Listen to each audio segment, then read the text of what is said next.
चलो स्टूडेंट આગળ વધીએ ક્વેશ્ચન નંબર 18 આકૃતિમાં દર્શાવ્યા મુજબ 10 સેન્ટીમીટર બાજુવાળા એક ચોરસના કેન્દ્રથી બરાબર ઉપર 5 સેન્ટીમીટર અંતરે પ્લસ 10 માઇક્રોકુલમ એક ચોરસ આપ્યું છે એનાથી એક્ઝેક્ટ એના સેન્ટરથી આ ચોરસ છે એક્ઝેક્ટ અહીંયા ઉપર 10 માઇક્રોકુલમ બિંદુવત વીજભાર રહેલો છે તો ચોરસમાંથી કેટલું વિદ્યુત ફ્લક્સ છે એ મળે આ તો નાનો ક્વેશ્ચન છે જ્યારે પણ કોઈ એક સપાટીમાંથી પસાર થતું ફ્લક્સ આપ્યું હોય ને કોઈ આવી રીતે સમિત સપાટી હોય ત્યારે શું કરવું ત્યારે આ વીજભારને ઘેરવા માટે આખો કવર કરવા માટે ટોટલ આવી કેટલી સપાટી જોઈએ એનો વિચાર કરો ધારો કે અહીં એક વીજભાર છે નીચેનું તળિયું જમીન એ તમને એક આ સમતલ જે આપેલું આને ઘેરવા માટે કેટલી સપાટી જોઈએ એવું જ એક સમતલ એવો જ એક ચોરસ ઉપર વિચારો એવા જ બે ચોરસ એક ડાબી બાજુ એક જમણી બાજુ એવું જ એક ચોરસ સામે એક મારી પાછળ તો શું આ વીજભાર છે આખો ઘેરાઈ જાય પાછો વિચારો અહીં એક વીજભાર આપ્યો છે એક ચોરસ નીચે આપ્યું છે આખો વીજભાર છે એ ઘેરાશે ક્યારે એના ઉપર એક બીજું ચોરસ સામસામે સમિતિ રહેવી જોઈએ એટલા માટે આપણે ચોરસ જ લઈએ ડાબી બાજુ જમણી બાજુ સામે પાછળ તો આખો વીજભાર છે ઘેરાઈ જાય તો આખા આ વીજભારને ઘેરવા માટે અહીંયા જે વીજભાર રહેલો છે એને ઘેરવા માટે ટોટલ કેટલી આવી સપાટી જોશે 6 અને આમ જો ને તો એક્ઝેક્ટ આ શું છે ચોરસનું કેન્દ્ર છે કેમ ચોરસની બાજુ કેટલી છે 10 અને કેટલી ઊંચાઈએ રહેલો છે 5 સેન્ટીમીટર એટલે એક્ઝેક્ટ એ ક્યાં છે વીજભાર છે ચોરસની બે બાજુની એક્ઝેક્ટ વચ્ચે રહેલો છે તો ચોરસ જો હોય એટલે કે એક ચોરસ તો નહીં પણ હવે બધી બાજુ જોઈ છે એટલે એક ઘન મળશે તમને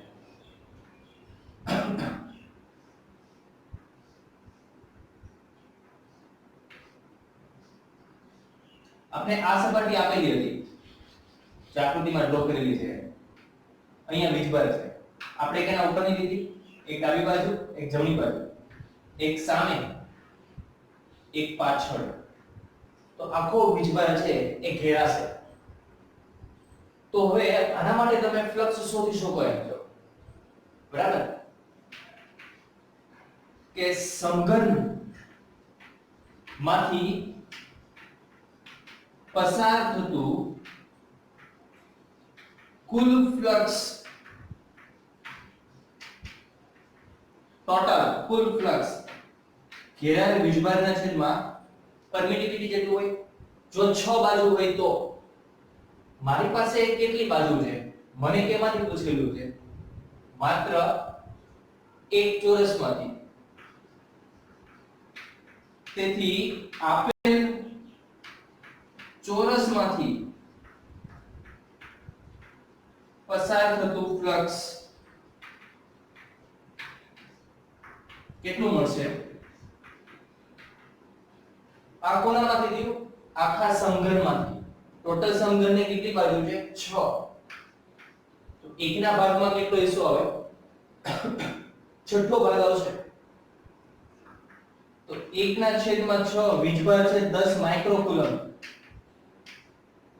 માઇક્રો એટલે 10 ની 6 ઘાત -6 ઘાત એપ્સિલોન 0 8.854 into 10 raised to -12 ચલો સાદુરૂપ આપશો એટલે 1.88 ગુણ્યા 10 ની 5 ઘાત વેબર અથવા ન્યૂટન પર કુલમ into મીટર સ્ક્વેર એક આવું મળે અને સમજવા માટે એક બીજો વિચાર કરીએ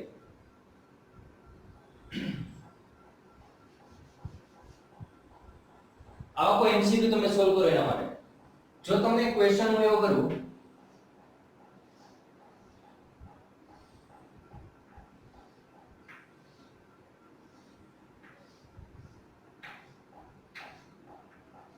આ એક સમઘન છે તમારે એવું વિચારવાનું છે તમે જે રૂમમાં બેઠા છો એની એક બાજુ આ બાજુ એ બાજુ પર મેં એક વીજભાર મૂકેલો છે તો ધારો કે વીજભાર છે એ 1 કુલમ વીજભાર છે, તો આ ઘનમાંથી પસાર થતું ફ્લક્સ કેટલું હોય? શું આ ઘન એ આ વીજભારને ઘેરે છે? તો જવાબ છે ના. આ વીજભારને ઘેરવા માટે શું કરવું જોઈએ? આવો જ ઘન એક બાજુમાં વિચારો તો.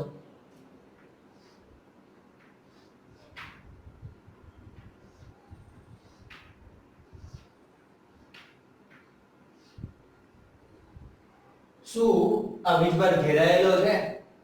હા. તો હવે તમને જે ફ્લક્સ મળે, ઘેરાયેલ વીજભારના છેદમાં પરમિટિવિટી 1/8.854 * 10⁻12 એ આખું કોના મળે થયું? આ બે ઘન વડે.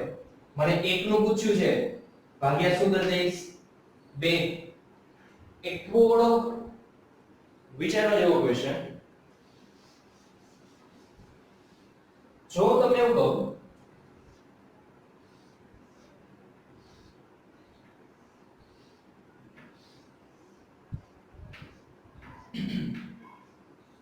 હવે તમારે કેમેસ્ટ્રીની આકૃતિ થોડીક બનશે.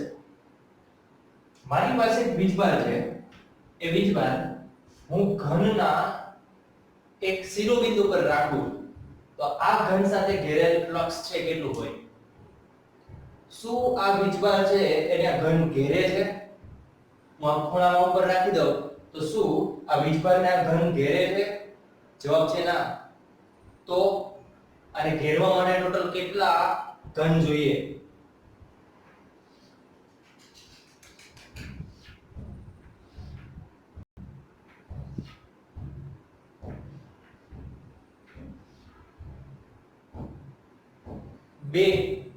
બે ના ઉપર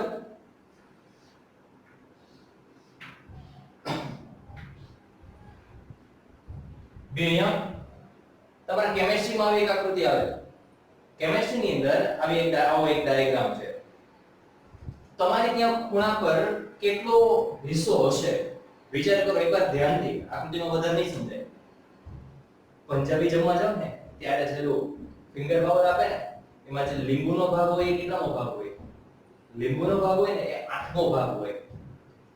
આ રૂમ, આની બાજુમાં બીજો રૂમ, એની પાછળ બે room, total 4 room.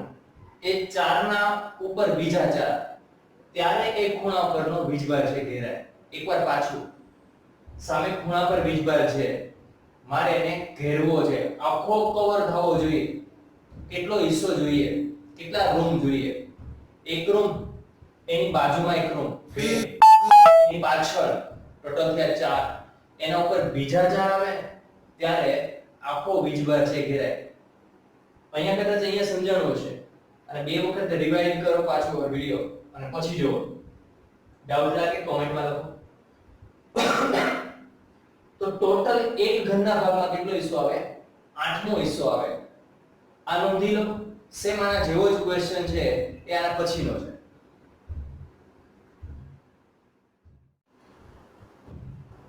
Question number 19. 9 સેન્ટીમીટરની ધારવાળા એક ઘનાકાર એટલે સમઘન ઘનાકાર ગૌસિયન સપાટીના કેન્દ્ર પર 2 માઇક્રોકુલમનો વિદ્યુતભાર રહેલો છે. તો આ સપાટીમાંથી કુલ કેટલું વિદ્યુત ફ્લક્સ છે એ પસાર થાય એ આપણે જોઈએ છીએ.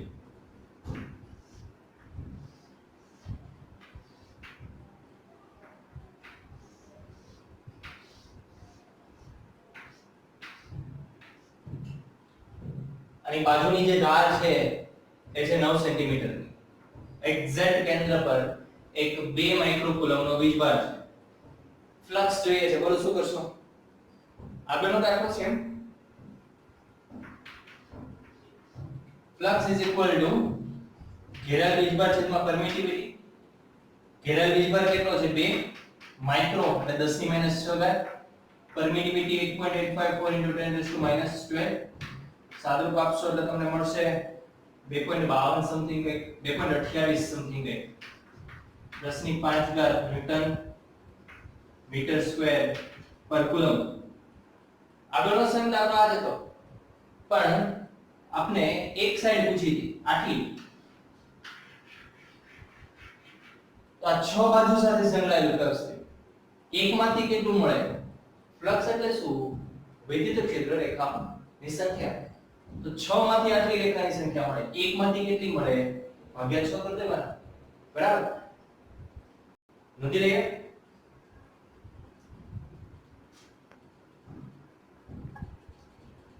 Question number 20.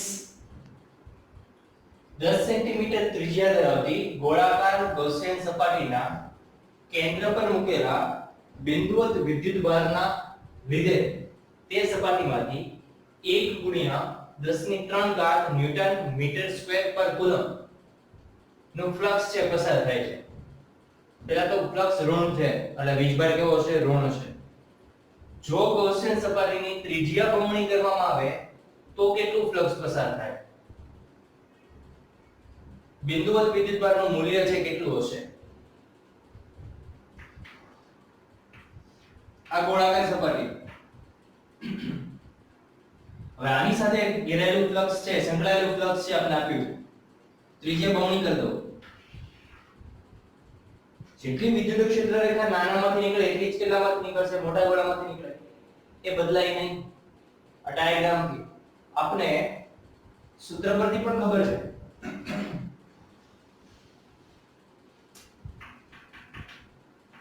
ગૌસના નિયમ અનુસાર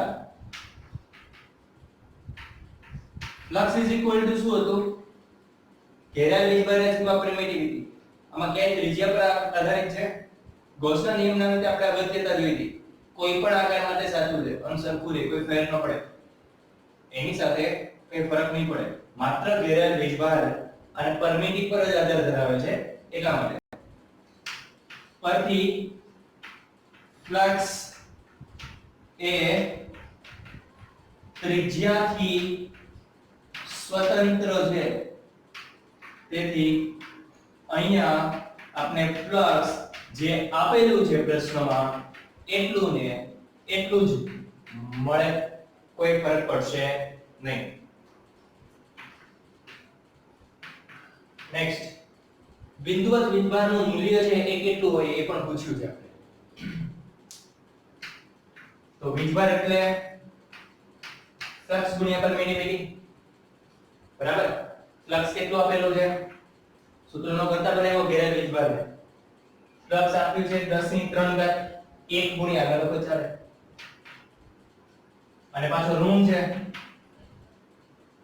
અને એપ્સિલોન 0 એટલે 8.854 into 10⁻12 -8.854 ગુણ્યા 10⁻9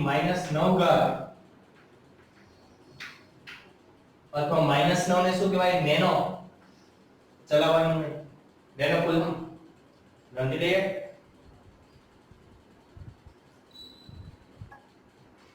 ચલો બાળકો, ક્વેશ્ચન નંબર 21. સૂત્ર પાકા કર્યા છે તમે.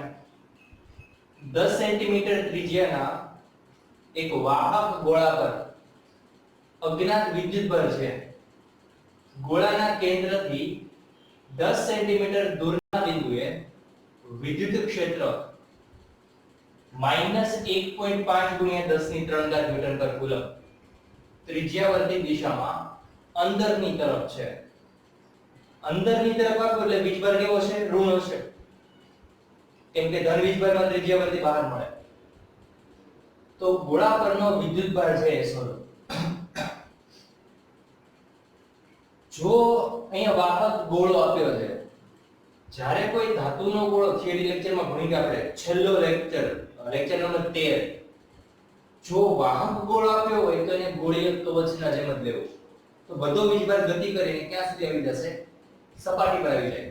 પણ જો અવાહક ગોળો આપ્યો હોય તો આપણે છેલ્લું ઉદાહરણ છે એ અને વિડિયો લેક્ચરની છેલ્લી થિયરી જે આપેલી છે એના પ્રમાણે ભણવું પડે. જે g ઓફ d ના જેવી એક થિયરી ડિરાઈવ કરી હતી સેમ એ. અહીંયા વાહક શબ્દ યુઝ કર્યો છે એટલે બધો જ વીજભાર છે એ આ ગોળાની ક્યાં આવી ગયો છે? સપાટી પર. એટલે આ ગોળાને તમે ગોળીય કવચ લઈને ગણી શકો ખરા. તમને વિદ્યુત ક્ષેત્ર જે આપેલું છે, ત્રિજ્યા આપેલી છે 10 સેન્ટીમીટર અને બિંદુ છે એ 20 સેન્ટીમીટર છે.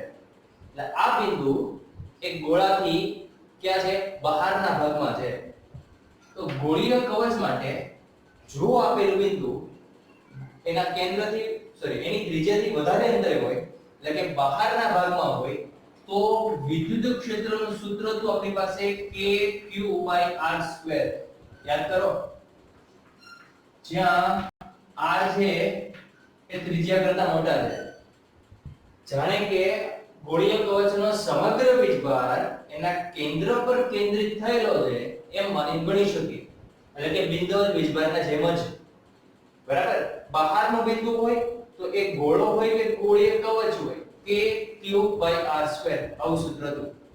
આના માટે small r 20 centimetre, capital R 10 centimetre ત્રિજ્યા.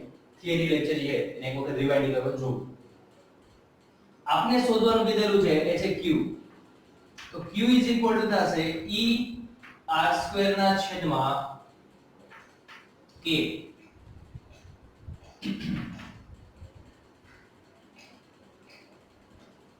e આપેલું છે 1.5 ગુણ્યા 10 ની 3 ઘાત. મૂલ્ય લખો અત્યારે ખાલી, પછી દિશા લખી દઈશું, સંજ્ઞા લખી દઈશું. ત્રિજ્યા આ r અંતર લખવાનું, જે બિંદુએ વિદ્યુત ક્ષેત્ર શોધવું છે એ બિંદુ ક્યાં છે 20 સેન્ટીમીટર દૂર આવેલું. 20 નો વર્ગ 400 પણ સેન્ટીમીટર છે એટલે એને મીટરમાં ફેરવા પડશે. -4 ઘાત k છે 9 ગુણ્યા 10 ની 9 ઘાત 6.52 સમથિંગ કે નેનો કુલમ. 6.67 nano coulomb. લખી શકીએ વિદ્યુત ક્ષેત્ર ત્રિજ્યાવર્તી અંદરની દિશામાં હોવાથી q છે એ કેવો છે ઋણ 6.67 નેનો કુલમ. લખી નાખીએ. ચલો ક્વેશ્ચન નંબર 22. 2.4 મીટરનો વ્યાસ ધરાવતા એક સમાન વિદ્યુત ભારિત ગોળા પર વિદ્યુતભારની પૃષ્ઠ ઘનતા 80 માઇક્રોકુલમ પર મીટર સ્ક્વેર છે. જોજો લખ્યું છે ગોળો પણ કદ ઘનતા નથી આપી, પૃષ્ઠ ઘનતા આપી છે. એટલે આગલા દાખલામાં વાહક કીધો હતો એટલે વાહક માટે આપણે ગોળીય કવચ લઈ શકીએ. અહીંયા ગોળો શબ્દ યુઝ કરેલો છે પણ પૃષ્ઠ ઘનતા આપી છે તો આ પણ શું છે એક ગોળીય કવચ જ છે. એટલે કે ધાતુનો જ ગોળો હશે, સુવાહક જ હશે. સુવાહક હોય તો જ વીજભાર છે સપાટી પર હોય. જો અવાહક હોય તો વીજભાર છે આખા કદની અંદર ગોળાના આખા કદમાં છે ફેલાયેલો હોય. ચેપ્ટર નંબર 2 માં છે આની વાતો છે થોડી કરશું. તો અત્યારે સમજો કે પૃષ્ઠ ઘનતા આપી છે એટલે આખો વીજભાર સમગ્ર વીજભાર છે એ માત્ર ગોળાની સપાટી પર છે, અંદરના ભાગમાં નથી. તો ગોળા પરનો વિદ્યુતભાર છે એ આપણે શોધવાનો છે એવું કીધેલું છે. પૃષ્ઠ ઘનતા પરથી વીજભાર મળશે ખરા? યસ. પૃષ્ઠ ઘનતાનું સૂત્ર શું હતું? ઘેરાયેલ વીજભાર છેદમાં ક્ષેત્રફળ. સપાટી પરનો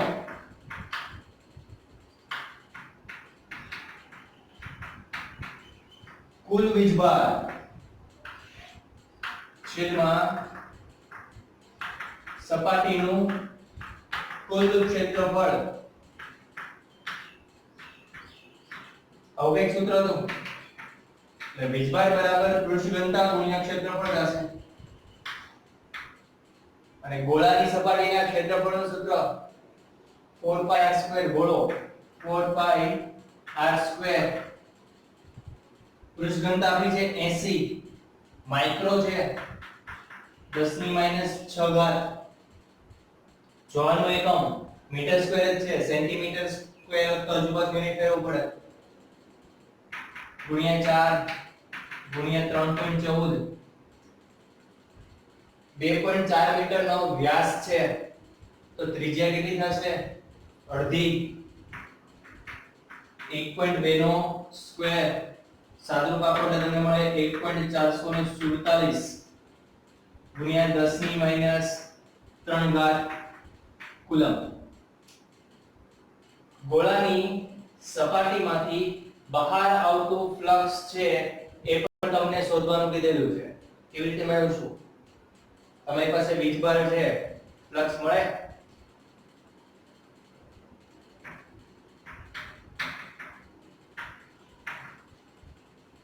કયું સૂત્ર વપરાય ગૌસનો નિયમ ફેરાયેલ વીજભાર છેદમાં પરમિટિવિટી આપણી પાસે વીજભાર તો છે જ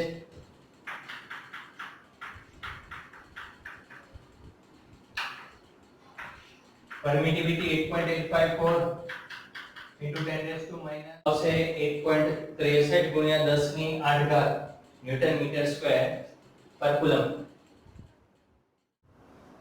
ચલો ક્વેશ્ચન નંબર 23 એક અનંત લંબાઈનો રેખીય વિદ્યુતભાર 2 સેન્ટીમીટર અંતરે 9 ગુણ્યા 10 ની 4 ઘાત ન્યૂટન પર કુલમ વિદ્યુત ક્ષેત્ર ઉત્પન્ન કરે છે તમને અંતર આપ્યું છે 2 સેન્ટીમીટર એટલે કે 2 ગુણ્યા 10 ની માઈનસ 2 ઘાત મીટર વિદ્યુત ક્ષેત્ર આપેલું છે 9 ગુણ્યા 10 ની 4 ઘાત ન્યૂટન પર કુલમ અને તમારે શોધવાનું છે લેમ્ડા રેખીય વિદ્યુતભાર ઘનતા એટલે લેમ્ડા અને અનંત લંબાઈ આપેલી છે અનંત લંબાઈ એટલે તમે અનંત લંબાઈનો તાર લઈ શકો કેમ કે રેખીય વિદ્યુતભાર ઘનતા છે તો E લેમ્ડા અને R વચ્ચે સંબંધ ધરાવતું સમીકરણ અનંત લંબાઈના તાર માટે વિદ્યુત ક્ષેત્રનું સૂત્ર શું હતું 2k લેમ્ડા r સૂત્ર પાકા કરવા તો લેમ્ડા શું થશે er 2k કિંમતો મૂકી દઈએ 9 ગુણ્યા 10 ની 4 ઘાત અંતર છે 2 ગુણ્યા 10 ની માઈનસ 2 ઘાત અને k આપેલો છે 9 ગુણ્યા 10 ની 9 ઘાત કુલમ અચળાંક k એટલે છેદ દઈએ એટલે આપણે મળશે આ થઈ ગયા +2 અને -9 -9 +2 -7 ઘાત લેમ્ડા છે એકમ શું હોય લેમ્ડાનું સૂત્ર શું હતું કુલ વીજભારના છેદમાં લંબાઈ એટલે એકમ થશે કુલમ પર મીટર હા તમે આને આમ પણ લખી શકો 0.1 ગુણ્યા 10 ની માઈનસ 6 ઘાત એટલે કે 0.1 માઇક્રો કુલમ પર મીટર ન લખીએ તો જે કિંમત છે જે રહી નોંધી લો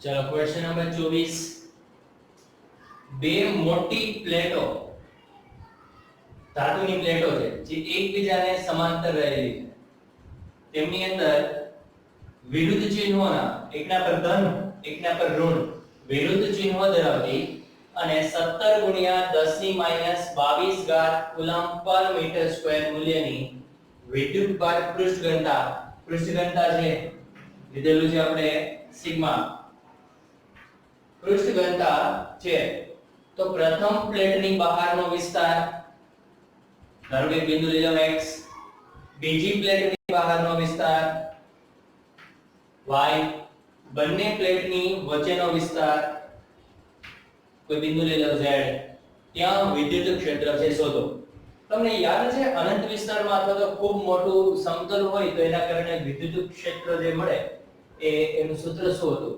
આગળનો દાખલો છે એમાં તારના કારણે આવ્યું એના આગળ છે ગોળીય કવચ આવી ગયું આ ક્વેશ્ચન છે એ અનંત વિસ્તારમાં ફેલાયેલો સમતલ હોય પ્રશ્નમાં કીધેલું છે ખૂબ મોટું સમતલ તમને ફોર્મ્યુલા છે યાદ હશે એ વિદ્યુત ક્ષેત્રનું સૂત્ર તો આપણી પાસે સિગ્મા બાય 2 એપ્સિલોન 0 અંતર પર આધારિત નથી માત્ર પૃષ્ઠ ઘનતા પર જ આધારિત છે અહીંયા તો બંનેની પૃષ્ઠ ઘનતા જે સમાન મૂલ્યની છે તો જો હું વિદ્યુત ક્ષેત્રનું મૂલ્યની જો વાત કરું તો એ કેવું છે સમાન મૂલ્યનું છે તો 1 બાય 1 લઈએ આપણે x બિંદુ શોધવા માટે પેલા તો ધનના કારણે વિદ્યુત ક્ષેત્ર ક્યાં હશે બહારની દિશા તમને થિયરી યાદ હશે કદાચ સદિશ સ્વરૂપે લખતા હતા ત્યારે આપણે એવું લખતા હતા સિગ્મા બાય 2 એપ્સિલોન 0 n જ્યાં n કે એ એકમ સદિશ હતો, સમતલને લંબ અને જો ધન વીજભાર હોય તો બહારની દિશા અને સમતલને લંબ અને ઋણ વીજભાર હોય તો અંદરની દિશા. તો અહીંયા ધન વીજભાર છે તો સમતલથી દૂર તરફ બહારની દિશામાં છે ea. z બિંદુની જો વાત કરવામાં આવે અંતર પર તો આધારિત જ નથી, એટલે z બિંદુ તમે વચ્ચેના વિસ્તારમાં ગમે તે લઈ શકો. ધન વીજભાર છે એટલે વિદ્યુત ક્ષેત્ર જે બહારની તરફ હશે. પ્લેટથી દૂર અહીંયા પણ ધનના કારણે પ્લેટથી દૂર ઈ a લખ્યું છે, a પ્લેટના કારણે. હવે તમે બીજી પ્લેટ છે એના પર ઋણ વીજભાર છે, ત્યાં વિદ્યુત ક્ષેત્ર પ્લેટથી પ્લેટ તરફની દિશા હશે, પ્લેટની બાજુ આવશે. ઠીક, આવી રીતે હવે z બિંદુએ પણ વિદ્યુત ક્ષેત્ર છે પ્લેટ તરફ જ હશે અને y બિંદુએ પણ પ્લેટ તરફ, પણ પ્લેટ હવે ડાબી બાજુ આવી ગઈ. ઠીક, આવી રીતે મળશે. બરાબર. હવે આપણે નોંધવાનું છે કે જે x y અને z બિંદુએ વિદ્યુત ક્ષેત્ર. પહેલો પ્રશ્ન છે પ્રથમ પ્લેટની બહારનો વિસ્તાર. પ્રથમ પ્લેટ આ છે, બહારનો વિસ્તાર એટલે ex. હવે x બિંદુએ જો વિચાર કરવામાં આવે તો વિદ્યુત ક્ષેત્રની દિશા કેવી છે? પરસ્પર વિરુદ્ધ. પરસ્પર વિરુદ્ધ દિશા હોય એટલે આપણે શું કરીએ? બાદબાકી. અને ea નું કિંમત કેટલી છે? σ/2 એપ્સિલોન 0 અને eb પણ એટલું જ છે. ea અને eb ની કિંમત છે ત્યાં મૂકી એટલે 0 મળશે. બીજી પ્લેટની બહારનો વિસ્તાર, બીજી પ્લેટની બહારનો વિસ્તાર એટલે y બિંદુ. અને y બિંદુએ પણ વિદ્યુત ક્ષેત્ર તો પરસ્પર વિરુદ્ધ દિશામાં જ છે એટલે એ પણ મૂલ્ય સમાન હોવાથી 0 મળશે. c બિંદુ c ઇક્વેશન z બિંદુ.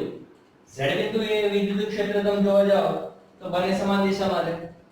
સમાન દિશામાં છે એટલે આપણે એનો શું કરી શકીએ? સરવાળો કરી શકીએ. એકની કિંમત કેટલી છે? σ/2 એપ્સિલોન 0. બીજાની કિંમત પણ σ/2 એપ્સિલોન 0. બે વખત σ/2 એપ્સિલોન 0 એટલે કે σ/ε0.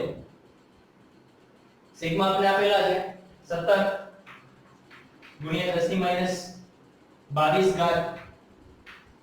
એપ્સિલોન 0 તો તમને ખબર છે, આનું સાદુરૂપ આપવાનું રહ્યું. આઈ થિંક 1.92 ગુણ્યા 10 ની -10 ઘાત છે એ મળશે. વિદ્યુત ક્ષેત્ર છે એકમ શું છે? ન્યૂટન પર કુલમ. યાદ હશે તમને એકમ. તો અહીંયા સુધી રાખીએ.